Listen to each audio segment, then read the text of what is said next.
बिस्मिल्लाहिर्रहमानिर्रहीम। दाहम क्लास आज हमने डोमिनेंस रिलेशनशिप जो है अलील्स का आपस में वो डिस्कस करना है। डोमिनेंस का लफ्ज़ी मतलब देखें तो किसी चीज़ का गालिब आ जाना, किसी दूसरी चीज़ पे गालिब आ जाना, उसको डोमिनेंस का नाम देते हैं। तो अलील्स के दरमियान ये डोमिनेंस क्या चीज़ होती है? आपकी बुक में सिर्फ इसकी 2 टाइप्स एक्सप्लेन की गई हैं, जबकि इसकी 4 टाइप्स ओवरऑल हैं। डोमिनेंस क्या होता है? It is the physical effect of one allele over other allele. बात यहाँ पे वही हो रही है जो पेयर्ड अलील हैं, एक ही जीन के अलील हैं, यानी काउंटर पार्ट हैं जो होमोलोगस क्रोमोसोम पे मौजूद हैं, ये उनकी बात हो रही है। होमोलोगस क्रोमोसोम पे जिनकी लोकस सेम है उनकी बात हो रही है डोमिनेंस में। तो physical effect of one allele over other allele, यानी फिजिकली एक अलील का दूसरे अलील पे क्या असर है, उसको आप डोमिनेंस कहते हैं। इसकी 4 टाइप्स हैं: कंप्लीट डोमिनेंस, इनकम्प्लीट डोमिनेंस, को डोमिनेंस और ओवर डोमिनेंस। आपकी बुक में ये एक्सप्लेन की हुई है, ये पहले ही बता दी गई है, लेकिन ये आपकी बुक में एक्सप्लेन नहीं की गई। इसका थोड़ा सा मैं हिंट आपको दे दूंगा यहाँ पे। कंप्लीट डोमिनेंस क्या है? कंप्लीट डोमिनेंस का मतलब है, आपने पहले पढ़ दिए हैं, 2 किस्म के अलील होते हैं, एक होता है डोमिनेंट अलील और एक होता है रिसेसिव अलील।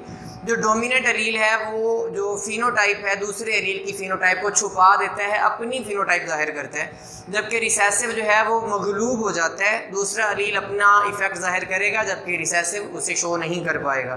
तो कंप्लीट डोमिनेंस में मिसाल के तौर पे आपने देखा था कि शेप जो है, सीड की शेप के लिए अगर हम अलील देखते हैं पी के सीड के लिए, तो कैपिटल आर था और स्मॉल आर हैं, 2 हैं। और अगर ये दोनों इकट्ठे मौजूद हैं, इस तरह का अगर जीनोटाइप इस तरह की है कि हेट्रोजाइगस जीनोटाइप है, तो डोमिनेंट जो है, डोमिनेंट अलील मुकम्मल तौर पे कंप्लीटली मास्क कर देगा, छुपा देगा रिसेसिव अलील के इफेक्ट को, उसकी फिनोटाइप को। तो ये हमारे पास आती है जी कंप्लीट डोमिनेंस, यानी जो डोमिनेंट अलील है कंप्लीटली मास्क कर दे, छुपा दे रिसेसिव अलील के असर को। जैसा कि सीड की शेप में हमने ये डिस्कस कर लिया है कि कैपिटल आर डोमिनेंट अलील राउंड सीड बनाता है, जबकि स्मॉल आर रिंकल्ड झरीदार सीड बनाता है। तो कैपिटल आर और स्मॉल आर जब इकट्ठे होंगे यानी कि हेट्रोजाइगस कंडीशन होगी, तो तब कंप्लीटली जो आर है वो डोमिनेट कर देगा और राउंड शेप का सीड बनेगा। ये है हमारे पास कंप्लीट डोमिनेंस, ये एक्सप्लेन कर चुके हैं। इनकम्प्लीट डोमिनेंस में क्या होता है? इनकम्प्लीट डोमिनेंस में आप देखते हैं जी कि जो हेट्रोजाइगस कंडीशन होती है, हेट्रोजाइगोट जो होता है वो मिक्सचर होता है, मिक्सचर ऑफ फिनोटाइप्स ऑफ 2 होमोजाइगोट्स। यानी ऐसे ऑर्गेनिज्म अगर बात करें जिनमें होमोजाइगस हैं, उनकी 2 जो फिनोटाइप्स थी, अगर वो होमोजाइगस हैं, वो उनकी अलग अलग फिनोटाइप है, मगर जब वो आपस में मिलेंगे, जब हेट्रोजाइगस कंडीशन आ जाएगी, तो उसमें ना ही रिसेसिव वाली खसूसियत होगी ना डोमिनेंट वाली, दरमियान में ब्लेंड हो जाएगा, मिक्सचर सा हो जाएगा। इसकी एग्जांपल से आप अच्छे से समझ लेंगे। 4 o'clock एक पौधा है जी, 4 o'clock, इसके असल में जो फ्लावर्स होते हैं वो खिलते हैं तकरीबन 4 बजे के करीब, तो उस वजह से इसको 4 o'clock का नाम दिया गया। अब इसमें 2 तरह के बेटा फ्लावर्स अमूमी तौर पे पाए जाते हैं, एक वाइट और दूसरे हैं हमारे पास रेड, यानी रेड और वाइट है। अब इसमें रेड के लिए हम कहेंगे R1 है अलील। आपकी बुक में ना उसने इसको R और दूसरे को स्मॉल r लिखा है, ऐसे नहीं लिख सकते इसको। जो इनकम्प्लीट डोमिनेंस है उसमें आप इसको ऐसे शो नहीं कर सकते, यानी स्मॉल और कैपिटल नहीं लिखेंगे, इसको R1 और इसको R2 के ज़रिए से आप शो करेंगे। R1 और R2 जब आपस में मिलेंगे, यानी ये हेट्रोजाइगोट बनेगा जब, तो ये ना ही रेड होगा ना ही ये वाइट होगा, बल्कि इसकी जो फिनोटाइप है वो होगी पिंक, यानी ना कंप्लीट रेड ना कंप्लीट वाइट, उनका ब्लेंड है, उनका मिक्सचर है पिंक। ये है इनकम्प्लीट डोमिनेंस। जैसे दूध में वाइट है, दूध है, उसमें आप रूह अफ़ज़ा या जामी शीरे डाल दें तो वो बजाय के पूरा रेड होने के या बजाय कंप्लीट वाइट होने के वो पिंक सा कलर बन जाता है। अब ये है F1 जनरेशन, हम इसका पनेट स्क्वायर बना लेते हैं और पनेट स्क्वायर के तहत अगर इनके अलील देखें R1 R2 R1 R2 ये है हमारे पास। तो क्या बनेगा जी, R1 R1 R1 R2 फिर R1 R2 और R2 R2। अब इससे हमें क्या जाहिर होगा, ये हमें यहाँ से नतीजा ये मिलेगा जी कि यहाँ पे हमें मिलेंगे R1 वाले रेड हैं, रेड, ये वाइट, सॉरी ये जो है ये पिंक होगा, R1 और R2 वाला ये पिंक है, हेटेरोजाइगस है, ये भी पिंक है, और ये हमें मिलेगा वाइट। यानी हमें रेशो मिलेगी 1:2:1। हेटेरोजाइगस फिनोटाइप में भी और जीनोटाइप में भी सेम है। इसकी ये अब बात आपने याद रखनी है। F2 क्रॉस में F1 जब वो यानी F1 क्रॉस F1 जब करवाएंगे आगे, तो F2 जनरेशन में हमें होमोजाइगस जो सॉरी फिनोटाइप और जीनोटाइप है दोनों का जो रेशो मिलता है हमें वो 1:2:1 है। जबकि आपने जो वो पढ़ा था लॉ ऑफ सेग्रीगेशन, तो उसमें आपने देखा था कि फिनोटिपिक रेशो 3:1 थी और जीनोटिपिक रेशो 1:2:1 थी। तो यहाँ पे दोनों रेशो सेम आती हैं। तो यहाँ पे आपको बताने का मकसद कि कंप्लीट डोमिनेंस नहीं, इनकम्प्लीट है। जो फिनोटाइप हेटेरोजाइगस आती है वो इन दोनों के दरमियान में आती है।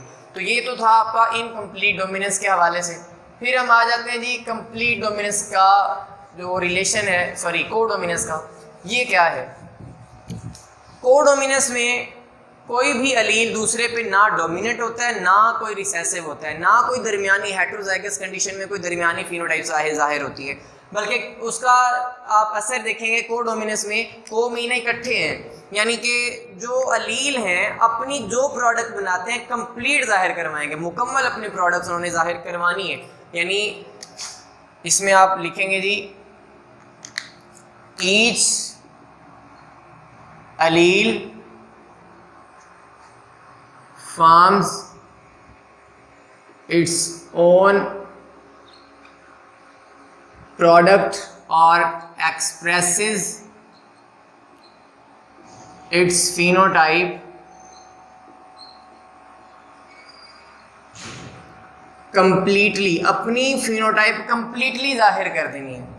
अब वो किस तरह से, एग्जांपल आपको देता हूँ। हमारे पास मसलन एक अलील है A1, ये प्रोडक्ट बनाता है जी X, एक है A2, ये प्रोडक्ट बनाता है Y। तो जब ये इकट्ठे होंगे A1 और A2 इकट्ठे होंगे यानी हेटेरोजाइगस कंडीशन में आ गए, तो प्रोडक्ट हमारे पास क्या होगी जी, X भी होगी और Y भी होगी, दोनों अलग अलग बनेगी, कोई दरमियानी कंडीशन इनमें नहीं है।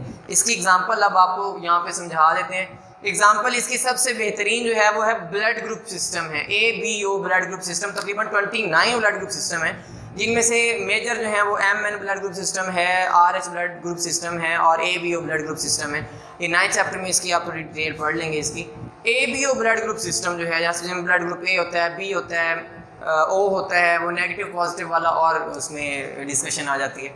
अब वो किस तरह से, पहले आपको एक कॉन्सेप्ट समझना है मल्टीपल अलील्स का। बाज़ जीन जो है उनके 2 से ज़्यादा अलील होते हैं, उनको बोलते हैं मल्टीपल अलील।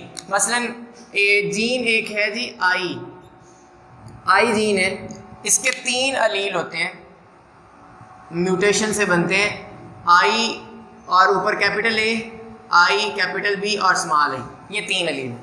अब याद रखना है कि IA और IB ये एक दूसरे के कोडोमिनेंट हैं, जबकि स्मॉल आई जो है ये इन दोनों के लिए रिसेसिव है। यानी कि अगर IA के साथ स्मॉल आई होगा तो ये वाला डोमिनेंट होगा, IB के साथ स्मॉल आई होगा तो ये वाला डोमिनेंट होगा। लेकिन ये दोनों इकट्ठे होंगे IA और IB वाला, तो ये एक दूसरे से कोई डोमिनेंस रिलेशन कायम इस तरह का नहीं करेंगे कि एक डोमिनेंट दूसरा रिसेसिव, बल्कि अपनी अपनी इंडिपेंडेंट प्रोडक्ट जो है वो जाहिर करेंगे।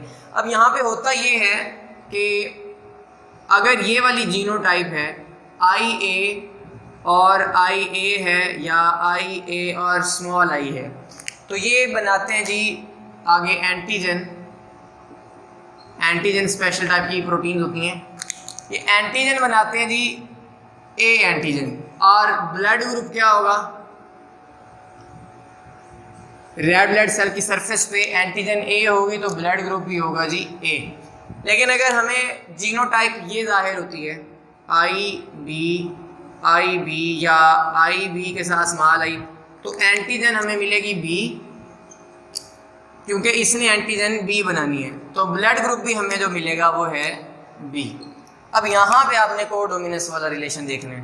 अगर आई ए और आई बी हूँ, ये इकट्ठे आ गए, तो अब एंटीजन ए भी बनेगी, एंटीजन बी भी बनेगी, दोनों बनेगी, और ब्लड ग्रुप जो होगा वो कहलाएगा ए बी ब्लड ग्रुप। लेकिन अगर दोनों स्मॉल हैं, स्मॉल आई और स्मॉल आई हैं, तो यहाँ स्मॉल आई, ये आई जो छोटा आई है, स्मॉल आई ये वाला अलील है, ये कोई भी एंटीजन नहीं बनाता, तो यहाँ पे कोई भी जो एंटीजन है वो नहीं बनेगी, नील होगा, तो ब्लड ग्रुप को बोलेंगे ओ।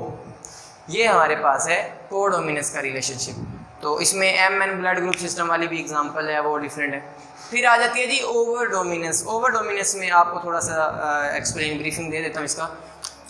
ओवर डोमिनेंस में क्या होता है?